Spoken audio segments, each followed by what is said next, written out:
کرتے ہیں، اسی کو سب کچھ سمجھتے ہیں، اسی پر لوگوں بڑی گاڑی میں آ جائے سلام کریں گے، وہی سائیکل پہ آ جائے تو اس کو دروازے کے قریب بھی نہیں پھٹکنے دیں۔ شیخ سعدی ایک گئے بادشاہ کے دربار دعوت میں، تو آگے کپڑے تھے ان کے اپنے سعدی والے، تو انہوں نے اندر جانے سے روک دیا۔ وہ ایک دوست کے پاس گئے تو اس زمانے کا جبہ پوبا، اسے کہا کہ تھوڑی دیر کے لیے دے دو۔ وہ لے کر آئے تو انہوں نے کہا پتہ نہیں کڑی بڑی بلا آ گئی، انہوں نے اندر پہ لایا اٹھایا، وہ جگہ بناتے بناتے نا بادشاہ کے سامنے جا کے بیٹھ گئے۔ جب کھانا شروع ہوا تو انہوں نے نوالا توڑا اور جیب میں ڈال دیا، پھر بوٹی اٹھائی اور جیب میں۔ تو بادشاہ نے کہا شیخ صاحب آپ اتنے بڑے آدمی یہ کیا کر رہے ہیں؟ کہنے لگے جسے بلایا ہے اسے کھلا رہا ہوں، مجھے تو تم نے کوئی نہیں بلایا، میں تو آیا تھا تم نے مجھے دھکے دے کے نکال دے، یہ جبے کبے کو بلایا اسی کو کھلا رہا ہوں۔ تو آپ لوگوں کو تولتے ان کی گاڑیوں سے، اور یہ بھی ایسے بیوقوف ہیں اپنی قیمت لگاتے ہیں اپنی گاڑی سے۔ ایک لوہے کے ڈبے پر تم اپنا معیار قائم کر رہے تو تم کیا ہو؟ تم اپنی ذات میں تو کچھ بھی نہ رہے، تم اپنی حیثیت قائم کرنے کے لیے مرسڈیز کے محتاج ہو، لینڈ کروزر کے محتاج ہو، تو لعنت ہے اس عزت پر۔ یہ عزت ہے ہی نہیں، یہ تو دھوکہ ہے، فریب ہے۔ اپنے من میں ڈوب کر پا جا سراغ زندگی، اندر ہے سب کچھ، دل دریا سمندروں ڈوبے، کون دلاں دیاں جانے ہو، وچے بیڑے وچے جھیڑے وچے ونج مہانے ہو۔ تو سارا جہان اندر آباد ہے، باہر کیا ہے؟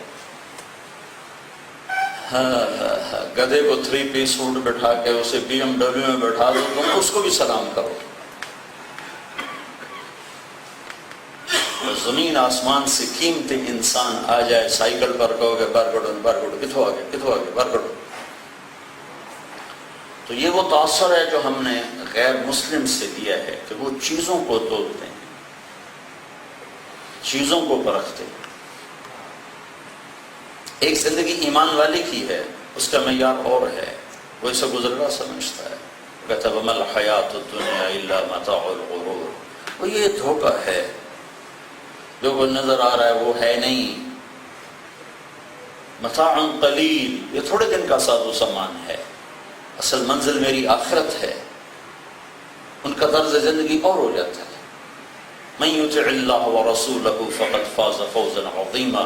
وہ کامیابی سمجھتے ہیں اللہ اس کے رسول کو راضی کرنا، وہ کامیابی نہیں سمجھتے کہ کاروبار بڑھا لیں چاہے بینکوں سے کروڑوں روپے لینا پڑے، جی پھر کاروبار تو ہو نہیں سکتا، بینکوں سے نہ لیں تو کاروبار نہیں۔ کتنے آرام سے کہہ دیتے، کتنے آرام سے۔ وہ کہنے والا کون ہے؟ تیار ہو جاؤ، میرا تمہارے خلاف اعلان جنگ ہے، میں اور میرا رسول دونوں تم سے لڑیں۔ جو ایسا کریم ہو، ایسا کریم ہو۔ قارون، دنیا میں ایک مجرم ایسا آیا ہے جس کی مثال اور کوئی نہیں ہے، اور اس نام کے بعد آج تک کسی نے وہ نام اپنا رکھا نہیں۔ فرعون تو ایک ٹائٹل ہے، فرعون نام نہیں ہے، فرعون ٹائٹل ہے، جیسے کیسر ایک ٹائٹل ہے، کسرا ایک ٹائٹل ہے، فرعون نام نہیں، نام اس کا رامسیس تھا۔ دنیا میں یہ واحد نام ہے جو پھر دوبارہ نہیں رکھا گیا نفرت کی وجہ سے، قارون۔ اس نے موسیٰ علیہ السلام نے جب اس سے زکوٰۃ کا مطالبہ کیا، زکوٰۃ بنی بہت زیادہ، تو اس نے ایک عورت کو تیار کیا، تم زنا کی تہمت لگا تیرا گھر بھر دوں۔ موسیٰ علیہ السلام باز کر رہے تھے، وہ کھڑا ہو گیا، کہا جو آدمی زنا کرے اس کی کیا سزا ہے؟ یا شادی شدہ ہو تو اس کو پتھر مار مار کے ہلاک کر دیا، غیر شادی شدہ ہو تو کوڑے لگائے۔ تو وہ کہنے لگا یہ عورت کیا کہتی ہے؟ موسیٰ علیہ السلام نے پوچھا کون، کدھر ہے؟ تو اس نے وہ کھڑی ہو گئی، کہاں بھائی کیا کہتی ہو بہن؟ جب اس نے نظر دوڑائی، نور نبوت دیکھا تو وہ تو کانپ گئی، کہنے لگے جی میں کچھ بھی نہیں کہتی، مجھے اس نے کہا تھا آپ پہ برائی کی تہمت لگاؤں تو یہ میرا گھر ہو۔ تو موسیٰ علیہ السلام سجدے میں گر گئے۔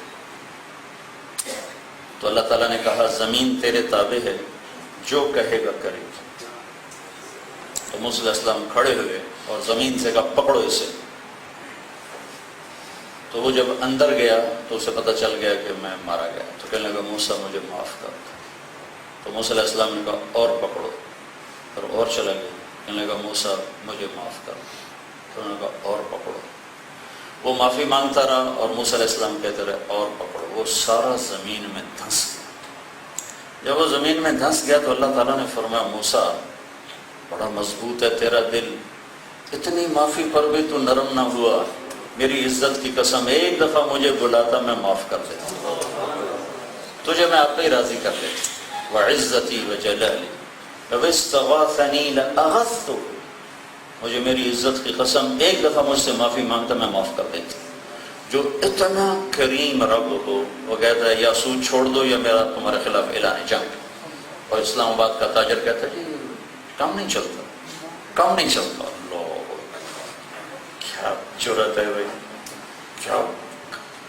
کیا کلیجہ ہے، کیا کلیجہ ہے. اتنے بڑے شہنشاہ سے ٹکر لے لی. اور آگے اللہ کا رسول رحمت للعالمین جو چچا کا قاتل ہے وحشی رضی اللہ تعالیٰ عنہ، جب وہ پیش ہوا ہے تو صحابہ آگے بڑھے ان کو قتل کرنے کے لیے. جتنا آپ حضرت حمزہ کی میت پر روئے ہیں اتنا کسی پر نہیں روئے. اتنا روئے کہ آپ کے رونے کی آواز دور تک جا رہی تھی. اور اتنا روئے کہ اللہ کو غم کی تسلی کے لیے جبریل بھیجنا پڑا کہ میرے محبوب نہ رو. میں نے عرش کے اوپر لکھا ہے حمزہ تو اسد اللہ و اسد رسول، حمزہ اللہ اور اس کے رسول کا شیر ہے.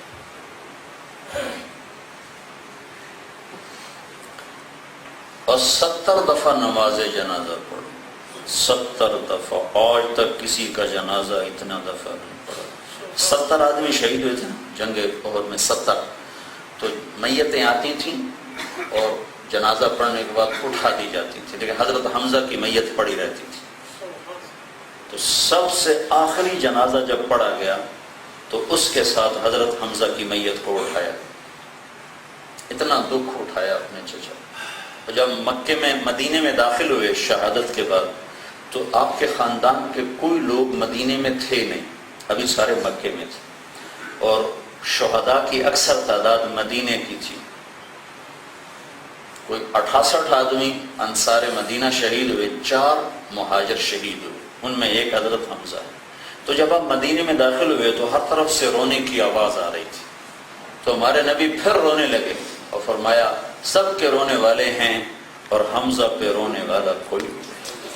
اما حمزہ فلا بوا کیا، آج حمزہ پہ رونے والا ہی کوئی نہیں. تو جب انصار کی عورتوں کو پتہ چلا تو وہ آئیں اللہ کے نبی کے در پر بیٹھ کر رونے لگی. تو اتنے دکھ کے بعد وہ قاتل جب سامنے آیا وحشی رضی اللہ عنہ، تو اللہ کے محبوب اپنی مسجد میں تشریف فرما تھے، ایسے کر کے سر جھکایا ہوا. تو وحشی آیا اور ایک دم اس نے چہرے سے نقاب اٹھایا، کہا اشہد ان لا الہ الا اللہ و اشہد انک رسول اللہ. تو آپ ایسے ہوئے کیوں؟ اور وحشی کہتے ہیں اللہ کے نبی مجھے دیکھ کر گھبرا گئے اور مجھے پہچانا نہیں، اور میں نے زور سے کلمہ پڑھا لیکن صحابہ نے پہچان لیا. تو ٹھک ٹھک ٹھک ٹھک ٹھک تلواریں نکلی ان کی نیاموں سے کہ ہر آدمی کی تمنا ہوئی کہ آگے بڑھ کے میں قتل کروں اسے. تو انہوں نے کہا یا رسول اللہ یہی وحشی ہے، یعنی اجازت دیجیے. تو آپ نے کہا دعوہ، پیچھے ہٹ جاؤ. اسلام رجل واحد احب الی من قتل الف کافر، ایک آدمی کا کلمہ پڑھ لینا مجھے 1000 کافروں کو قتل کرنے سے زیادہ محبوب ہے. آپ نے کہا اوحشی انت، تو وحشی ہے؟ انگلی اٹھائے، تو وحشی ہے؟ ادھر بیٹھا. آپ نے کہا میرا چچا تو شیر جیسا شیر تھا، تیرے ہاتھوں کیسے قتل ہوگی؟ تو انہوں نے ساری کہانی سنائی. تو پھر اللہ کے نبی رونے لگے. پھر کہا ویحک غیب عنی وجہک، اللہ تیرا بھلا کرے، تیری جنت کا سامان میں نے کر دیا، اب میرے سامنے نہ بیٹھا کر، میرا چچا مجھے یاد آتا ہے، مجھے دکھ ہوتا ہے. یہ رحمت للعالمین، وہ بھی رحیم رحمان اور یہ بھی رحیم اور رحمت للعالمین.